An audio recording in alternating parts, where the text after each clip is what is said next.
Baik, Assalamualaikum warahmatullahi wabarakatuh. Selamat pagi Bapak dosen dan teman-teman sekalian. Kami dari kelompok 5 akan mempresentasikan materi dari bab 5 yang berjudul Pengembangan Sistem dan Aktivitas Perubahan Program. Sebelumnya perkenalkan kami dari kelompok 5 yang pertama adalah Makutawi Aji, kemudian ada Sabrina Selahuna, ada Alvina Adila Utomo, dan yang terakhir itu Faiza Gamayanti. Next. Baik, kita mulai dengan mengenal siapa saja partisipan atau pihak-pihak yang terlibat dalam proses pengembangan sistem. Secara umum, mereka dapat dikelompokkan menjadi tiga. Yang pertama adalah sistem professionals. Mereka ini adalah tim teknis atau para pembangun sistem itu sendiri. Di dalamnya ada analis sistem, programmer, dan desainer database.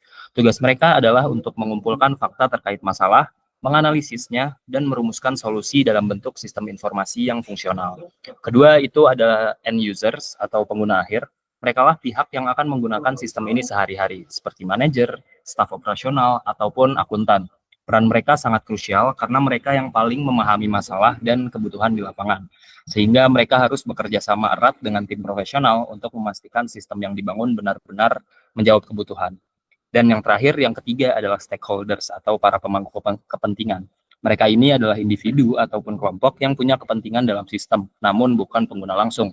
Contohnya adalah steering committee atau komite pengarah yang mengawasi proyek, serta auditor internal dan eksternal yang memastikan sistem memiliki kontrol yang memadai. Next.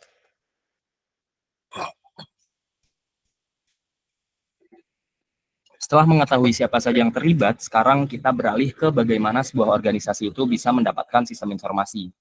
Secara umum ada dua cara utama untuk memperoleh sistem informasi.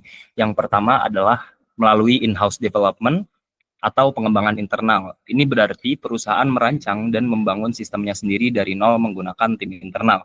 Pendekatan ini biasanya dipilih ketika perusahaan membutuhkan sistem yang sangat spesifik dan unik, yang tidak bisa dipenuhi oleh produk yang ada di pasaran. Kemudian cara yang kedua adalah cara yang paling populer pada saat ini, yaitu adalah dengan membeli commercial system atau sistem komersial dari vendor perangkat lunak. Di sini tantangannya adalah bagaimana manajemen dapat membuat keputusan yang tepat untuk memilih paket software dan vendor yang paling sesuai dari sekian banyak pilihan yang tersedia. Next. Membeli sistem komersial menjadi sebuah tren karena beberapa faktor pendorong. Di antaranya adalah biaya yang relatif lebih murah dibanding membangun sendiri. Sudah banyak vendor yang menawarkan software spesifik untuk industri tertentu, dan ini menjadi solusi bagi perusahaan kecil yang tidak mampu memiliki tim IT sendiri. Nah, secara umum ada tiga tipe sistem komersial yang perlu kita ketahui. Yang pertama adalah turnkey system. Ini adalah sistem siap pakai yang sudah jadi, teruji, dan bisa langsung diimplementasikan. Kemudian yang kedua itu adalah backbone system. Sistem ini menyediakan kerangka dasar atau modul-modul utama. Nantinya perusahaan bisa membangun atau menambahkan fitur-fitur lain di atas kerangka ini. Kemudian yang terakhir itu adalah vendor supported system. Dalam model ini, vendor tidak hanya menjual produk, tetapi juga mengembangkan dan memelihara sistem tersebut secara khusus untuk klien. Next.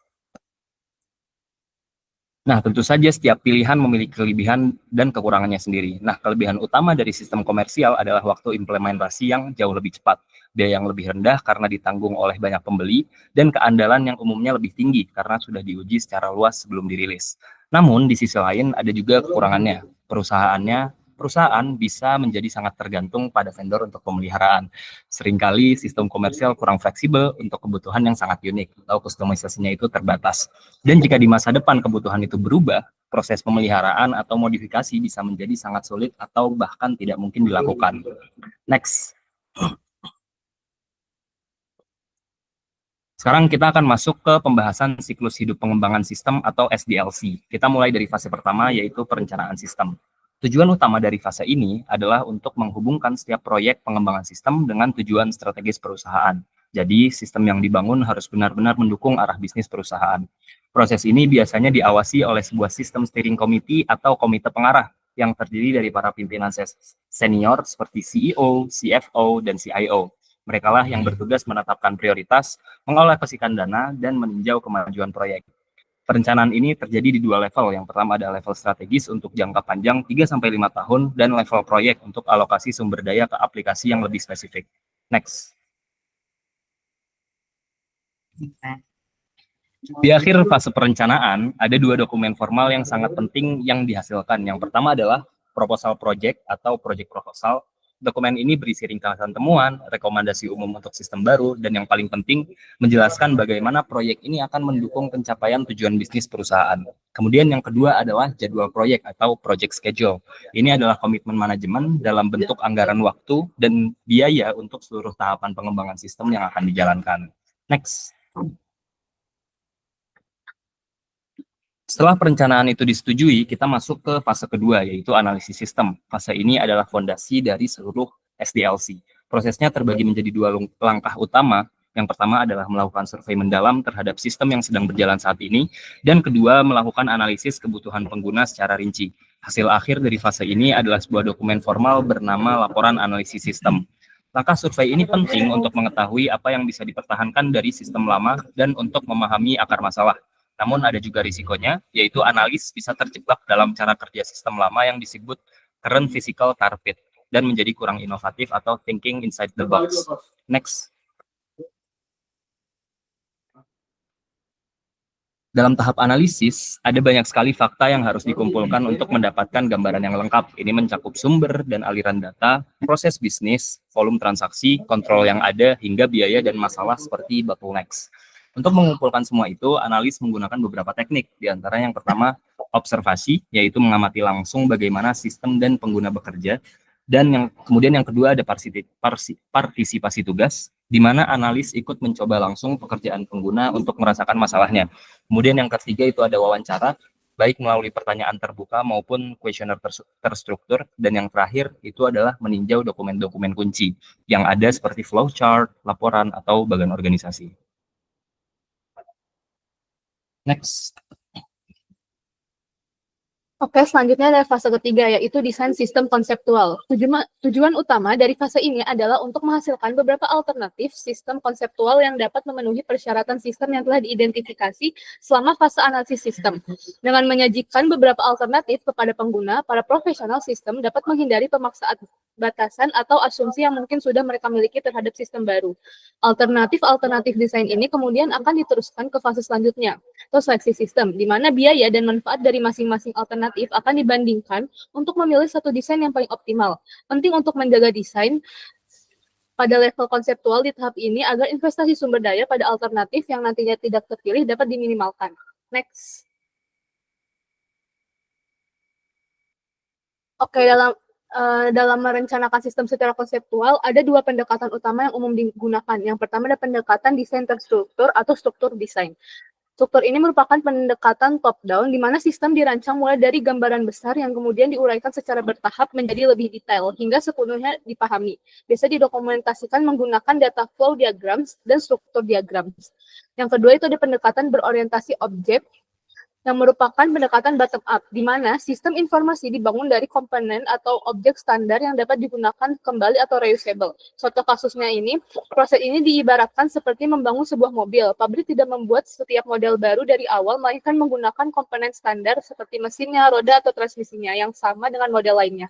Manfaat pendekatan ini yaitu mengurangi waktu dan biaya untuk pengembangan, pemeliharaan, dan pengujian, dan juga meningkatkan dukungan pengguna dan fleksibilitas dalam proses pengembangan.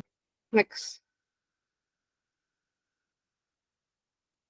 Oke, selanjutnya ada fase keempat. Fase keempat yaitu evaluasi dan seleksi sistem.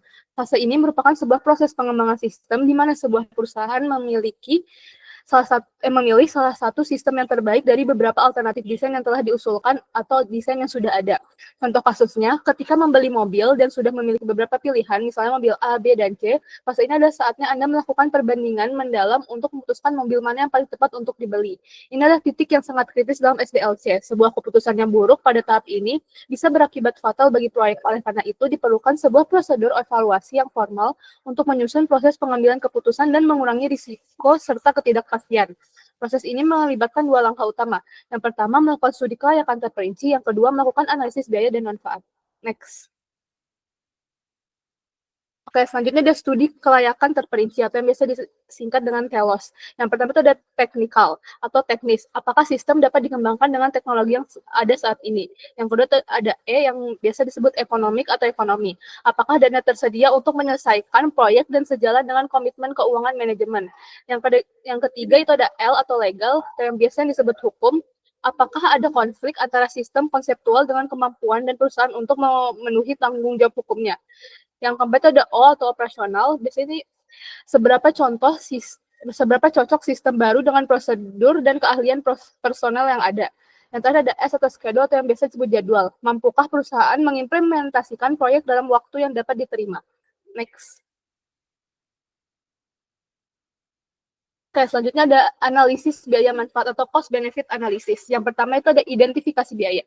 Biaya dapat dibagi menjadi dua kategori. Yang pertama ada biaya sekali pakai atau one time cost, investasi awal untuk mengembangkan dan mengimplementasikan sistem. Contohnya adalah biaya akuisisi perangkat keras, persiapan lokasi, dan pelatihan personel. Yang kedua itu ada biaya berulang atau recurring cost, biaya operasional dan pemeliharaan yang akan terus muncul selama masa pakai sistem seperti kontrak pemeliharaan, perangkat lunak, asuransi, dan gaji personel. Next. Yang kedua ada identifikasi manfaat. Manfaat sendiri itu dapat dibagi menjadi dua kategori. Yang pertama ada manfaat berwujud. Manfaat berwujud ini merupakan manfaat yang dapat diukur secara finansial seperti peningkatan pendapatan atau pengurangan biaya operasional. Contohnya adalah penghematan yang dapat dari pengurangan inventaris. Namun sangat penting untuk diingat bahwa saat menghitung penghematan hanya biaya yang dapat dihindari atau yang bisa disebut capable cost yang boleh dimasukkan. Ini adalah biaya yang benar-benar akan hilang jika sistem lama dihentikan untuk memastikan analisis akurat. Yang kedua itu ada manfaat tak berwujud. Manfaat ini merupakan manfaat yang meskipun seringkali sangat penting sulit untuk diukur dan dikuantifikasi secara akurat dalam nilai finansial. Contoh dari manfaat ini termasuk peningkatan kepuasan pelanggan, pengambilan keputusan yang lebih baik, atau lingkungan kontrol internal yang lebih kuat. Yang selanjutnya itu ada perbandingan biaya dan manfaat. Dua metode yang paling umum digunakan adalah NPV dan payback method. NPV itu adalah nilai sekarang dari total biaya dikurangkan dari nilai sekarang dari total manfaat selama masa pakai sistem. Proyek dengan NPV positif dianggap layak secara ekonomi, dan pilihan terbaik adalah proyek dengan NPV tertinggi. Yang kedua itu ada payback method. Metode ini adalah analisis titik impas yang bertujuan untuk mengetahui kapan total biaya akan sama dengan total manfaat. Kecepatan pengembalian investasi seringkali menjadi faktor penentu, terutama karena cepatnya perkembangan teknologi membuat umur efektif sistem informasi cenderung pendek. Next.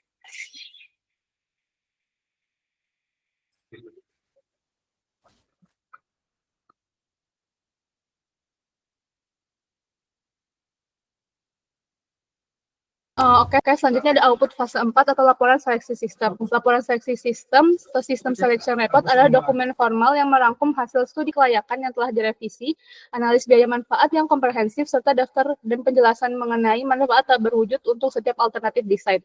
Berdasarkan laporan inilah, steering komite atau komite pengarah akan memilih satu sistem tunggal yang akan dilanjutkan ke fase berikutnya, yaitu fase desain terperinci. Next. Nah, untuk selanjutnya yaitu fase yang kelima, detail desain. Nah, tujuan dari fase ini itu untuk menghasilkan deskripsi detail dari sistem yang diusulkan. Pada tahap ini, semua komponen sistem dijabarkan dengan teliti. Hasil akhirnya disajikan dalam detail design report yang kemudian menjadi dasar untuk fase sistem implementation. Setelah detail desain selesai, tim development biasanya melakukan sistem desain walkthrough. Proses review formal atas desain sistem sebelum masuk ke tahap coding. Tujuannya untuk memastikan desain bebas dari kesalahan konseptual yang bisa terbawa sampai tahap pemrograman. Walkthrough biasanya dilakukan oleh Quality Assurance Group dengan mensimulasikan operasi sistem untuk menemukan kesalahan, kelalaian, atau ambiguitas dalam desain. Nah, ini masih di fase 5 juga. Jadi detail desain itu kan outputnya detail design report. Detail design report itu mendokumentasikan dan menjelaskan sistem sampai titik ini. Isi dokumen meliputi yang pertama desain semua input screen dan dokumen sumber, yang kedua desain semua output screen, laporan, dan dokumen operasional, yang ketiga data yang sudah dinormalisasi untuk tabel database lengkap dengan semua elemen data, lalu yang keempat yaitu struktur dan diagram database yang berisi IR diagram, konteks diagram, data flow, DFD, level rendah, dan struktur diagram. Lalu yang kelima adalah data dictionary yang diperbarui dengan deskripsi tiap elemen data, dan yang terakhir yaitu flowchart logika pemrosesan. Selanjutnya, tim quality control memeriksa semua dokumen ini. Kesalahan yang ditemukan dicatat dalam walkthrough report. Berdasarkan tingkat kesalahan, keputusan bisa berupa yang pertama, desain diterima tanpa perubahan, yang kedua, desain diterima tapi harus ada perbaikan kecil, dan yang terakhir, desain ditolak karena ada kesalahan material. Lalu fase yang keenam yaitu application programming and testing. Ini tuh dibagi menjadi dua. Yang pertama itu pemrograman aplikasi. Pada tahap ini perusahaan memilih bahasa pemrograman dan pendekatan pemrograman. Untuk pemilihan bahasa sendiri itu disesuaikan dengan standar perusahaan, arsitektur, dan kebutuhan pengguna. Bahasa yang digunakan itu ada 3 yang bisa digunakan. Yang pertama procedural language atau third generation language. Contohnya itu seperti COBOL atau C yang menekankan urutan logika. Lalu yang kedua yaitu ada event driven seperti Visual Basic yang bekerja berdasarkan aksi pengguna. Dan yang ketiga adalah object oriented atau OOP seperti Java atau C++ yang menggunakan konsep objek, class, encapsulation, inheritance, dan polymorphism. Lalu untuk pendekatannya sendiri itu disarankan menggunakan pendekatan modular. Teknik modular memiliki 3 manfaat yaitu efisiensi pemrograman, yang kedua efisiensi pemeliharaan, dan yang ketiga pengendalian. Untuk selanjutnya yaitu pengujian aplikasi. Sebelum aplikasi dipakai, semua modul program harus dilakukan pengujian ketat. Metode pengujiannya itu dilakukan dengan membuat data tes, lalu menjalankan program dan membandingkan hasilnya dengan hasil yang sudah diprediksi sebelumnya. Lalu harus dilakukan uji offline terlebih dahulu sebelum diterapkan secara online. Dan yang terakhir, data uji itu membutuhkan waktu yang lama. Jadi sebaiknya data uji disimpan dan digunakan kembali di masa depan. Contohnya semisal digunakan oleh auditor. Untuk fase yang ketujuh yaitu sistem implementation. Tahap implementasi adalah membangun sistem secara nyata dan siap dipakai. Tahap ini biasanya paling memakan biaya dan waktu dibandingkan fase sebelumnya. Dalam tahap ini yang dilakukan itu yang pertama testing the entire system, yaitu setelah modul selesai diuji, sistem digabung dan dites sebagai satu kesatuan. Pengujian dilakukan dengan data fiktif lalu dibandingkan dengan hasil yang diharapkan. Jika hasil sesuai, pengguna menandatangani formal acceptance document sebagai tanda sistem telah memenuhi kebutuhan. Lalu yang kedua yaitu documenting the system, yaitu dokumentasi untuk panduan dan referensi bagi pihak yang terlibat. Pihak yang terlibat itu dibagi menjadi 3 berdasarkan dokumentasinya. Yang pertama, designer and programming documentation, itu berupa DFD, IR diagram, flowchart, listing kode. Lalu yang kedua, operator documentation, itu instruksi menjalankan sistem, jadwal run, perangkat keras, dan langkah menghadapi error. Untuk user sendiri, dokumentasinya berupa panduan cara menggunakan sistem, bisa berbentuk handbook atau online help. Lalu yang ketiga yaitu converting the database. Data lama dipindahkan ke sistem baru dengan prosedur validasi, rekonsiliasi, dan backup. Tujuannya memastikan data tetap akurat, lengkap, dan aman. Yang keempat yaitu converting to the new system. Ada 3 pendekatan. Yang pertama yaitu cold turkey, langsung sistem yang lama langsung dipindah ke sistem baru. Untuk pendekatan ini itu cepat tapi berisiko tinggi. Lalu yang kedua, fast cut over, yaitu implementasi bertahap per modul, risikonya lebih rendah. Dan yang terakhir yaitu parallel operation, di mana sistem lama dan baru dijalankan secara bersamaan. Untuk yang terakhir ini itu aman tetapi membutuhkan biaya yang mahal. Dan yang terakhir yaitu post implementation review. Beberapa bulan setelah sistem berjalan, tim independen itu akan melakukan evaluasi. Aspek yang ditinjau itu bisa berupa sistem design adequacy atau accuracy of time, cost, and benefit estimates.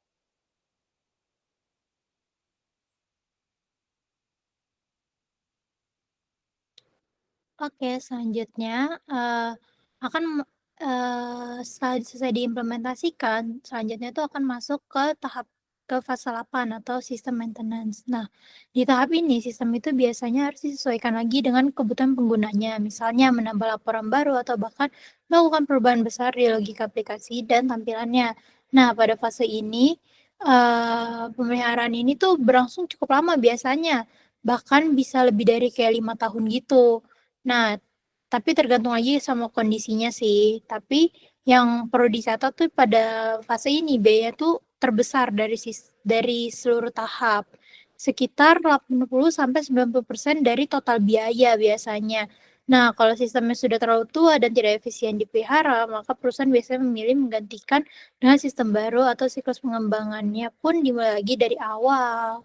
Oke, boleh di next.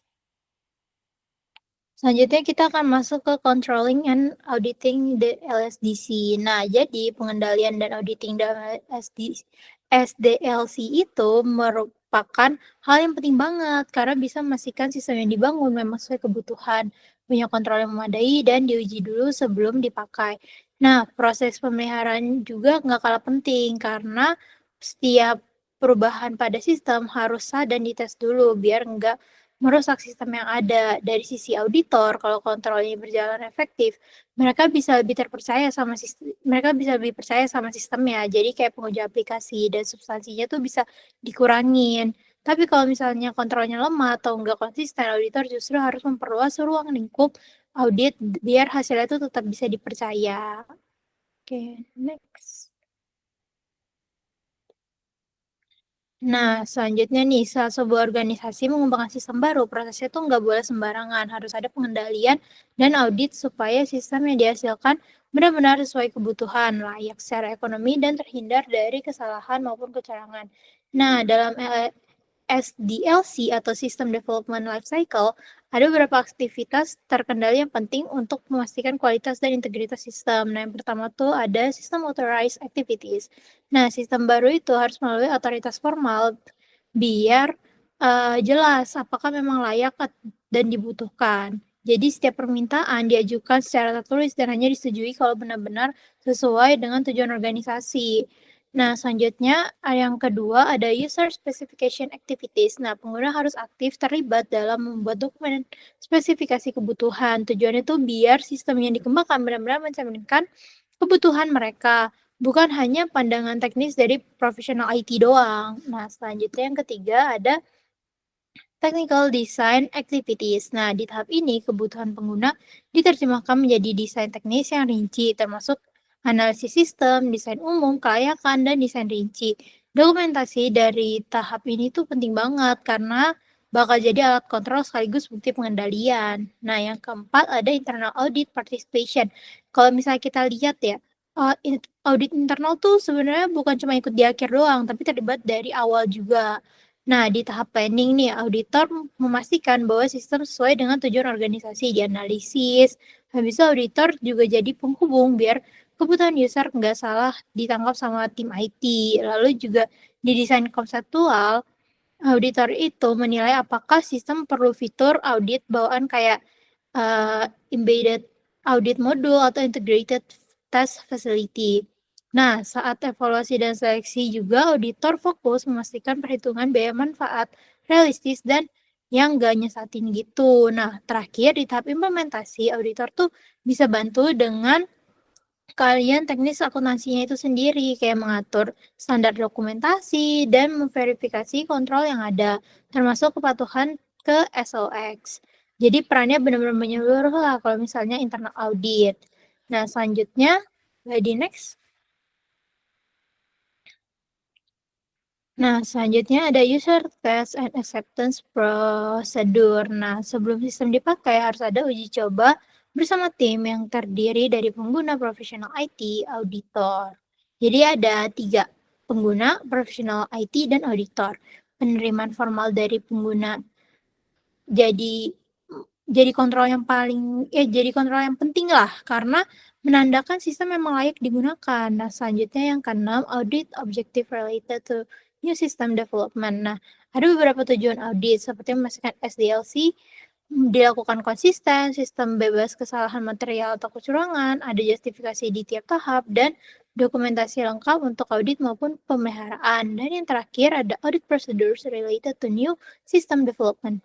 Nah, di sini tuh auditor meninjau dokumentasi proyek, mengecek otorisasi, studi kelayakan, analisis kebutuhan, perhitungan biaya manfaat, hasil pengujian, sampai bukti-bukti perbaikan masalah. Semua ini dilakukan untuk memastikan sistem sesuai dengan standar organisasi. Bisa di next. Oke, selanjutnya kita masuk di The Controlling and Auditing System Maintenance. Nah, setelah sistem diimplementasikan, perjalanan itu belum selesai. Justru fase maintenance ini merupakan fase yang paling panjang, bisa berlangsung bertahun-tahun bahkan. Nah, Di fase ini, sistem sering dimodifikasi sesuai kebutuhan, tapi perubahan yang tidak terkontrol bisa memunculkan risiko, mulai dari error kecil yang tidak terlihat sampai kegagalan sistem yang besar. Bahkan bisa membuka peluang kecurangan juga. Nah, karena itu auditor tetap punya peran penting dalam fase ini untuk memastikan sistem tetap terjaga integritasnya.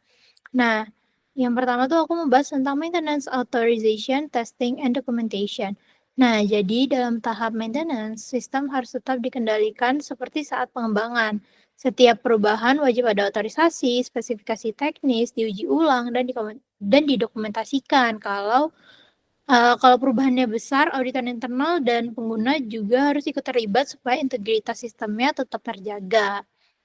Nah, yang kedua ada Source Program Library Control atau SPL. Itu tuh ibarat tempat gudang yang isinya tuh semua kode sumber aplikasi yang disimpan gitu.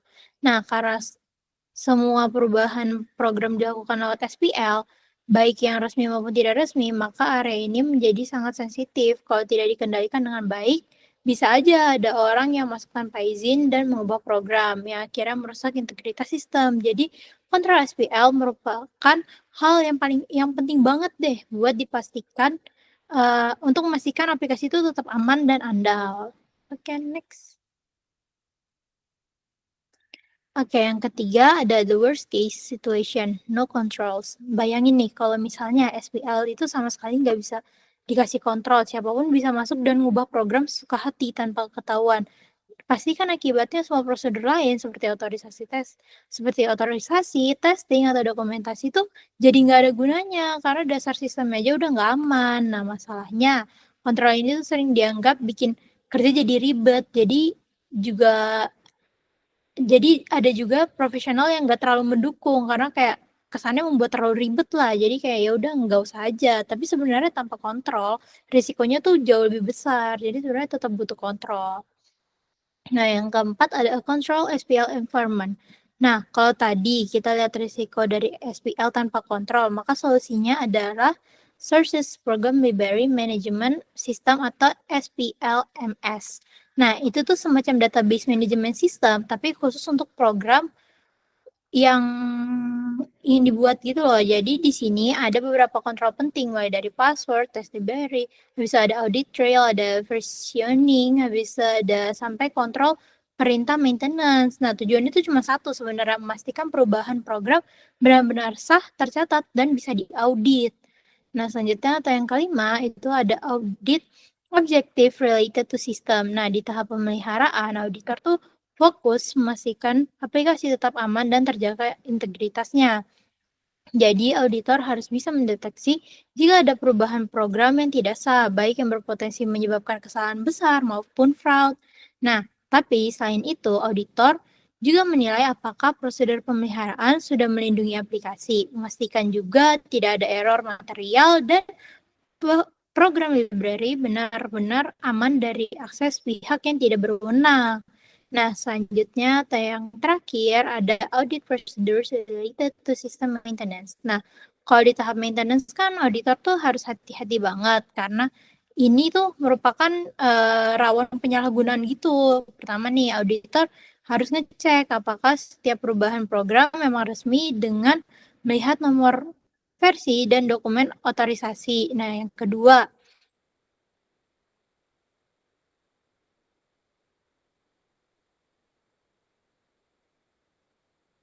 auditor juga harus memastikan program tidak ada error dengan cara merekonsiliasi sources code dan melakukan retesting. Nah, terakhir, auditor cek juga keamanan program library itu sendiri. Misalnya, siapa saja yang punya akses, auditor juga bisa mereview tabel otorisasi programmer dan bahkan coba untuk simulasi agar kayak memastikan akses yang dilarang tuh memang tertolak gitu loh sesuai sama sistem. Nah, oke, bisa di next.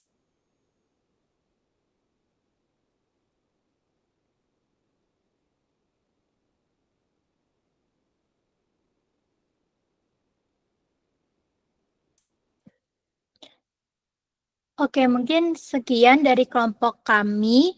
Mohon maaf jika ada kesalahan ataupun perbuatan.